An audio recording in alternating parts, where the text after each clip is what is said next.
There's an old adage that says if you build a better mousetrap, the world will be the path to your door. I say, have at it. But in the meantime, let's learn to use the ones we have.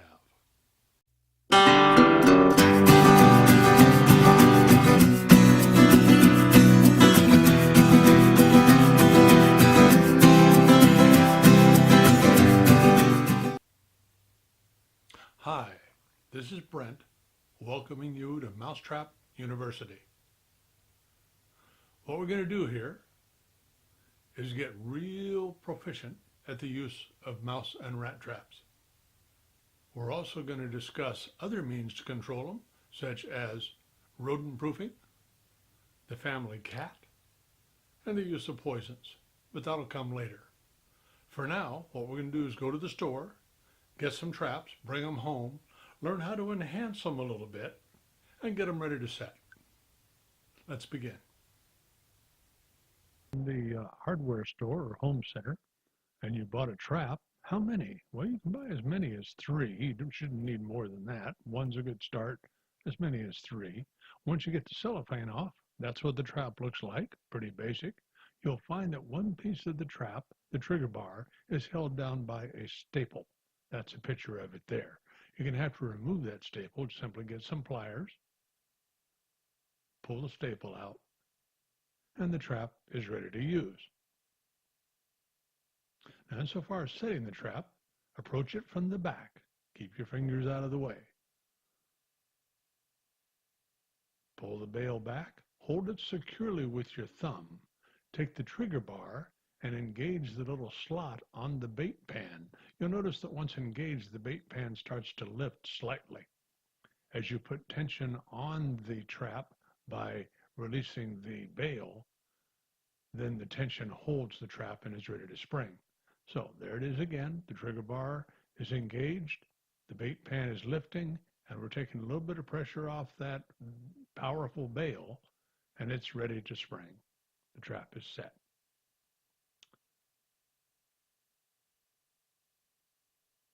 So if you want to release the trap, simply release it, let the bail go back into its natural position. You want to do this a couple of times to get used to it. Let's do it again. So there's the trigger bar. It's out of the way. Hold the trap securely and bring the bail back. Hold it with your thumb. With the trigger bar, engage the bait pan. Again, you'll see it lift slightly as it engages. And once you're there, slowly but surely let the pressure off that bail. And the trap is set and ready to spring. Standard trap set.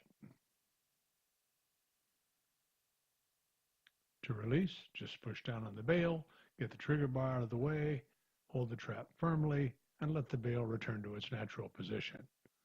What you can also do is increase the weight or the mass of a trap by screwing it to a 2x4. This is a pretty big 2x4. I'm doing it for a fence application that you'll see in one of the later videos. 1.5-inch screw. I usually use 2 screws, one in the back and one in the front. Here comes the second screw. And again, what we're doing is increasing the mass or the weight of this trap considerably so it can't be drug off accidentally or incidentally while trapping. And there you go. You can also do the same thing with a wood screw. Set a wood screw on the side of the trap and run it in. Once it's in place, get a piece of baling wire or small wire about 2 feet long, wind it around that screw, and that wire can be attached to a pipe or a nail or something else, and again, the trap cannot be drug off. The last time we were together, when we brought them traps home, one of the enhancements we went over was enlarging the bait pan with a piece of corrugated cardboard. Piece of cardboard about 1.5-inch, 2 inches square. This really helps trapping effectiveness, and I'm going to go over it one more time. View of the bait pan, and there's that corrugated cardboard on edge. You get a screwdriver or a knife and wallow out a little pocket in that corrugation so you can slip it over the bait pan like an envelope. There it goes. Just slip it on there. Make sure it's clear of the bail. There are 3 traps ready to go. So let's talk about a couple of other options that are out there, a couple of other tools you might want to use. One is the live trap. A lot of people say, well, let's not kill the animal. Let's merely transfer it. Let's catch it live and go put it somewhere where it'll be safe. That works well for raccoons and foxes and possums that are under the house. But I do not recommend it for rat trapping. Here's why. If you use a live catch trap like a have-a-heart or a tomahawk and catch the animal live and healthy, then it's like a dog chasing a sports car. What are you going to do when you catch it? Well, you're going to take it out in the woods and let it go. What's possibly wrong with that? It doesn't live there. That's what's wrong with that. It's like putting a lion and a tiger in the same cage because they're both cats. That is a city rat or a city mouse. It's a commensal rodent.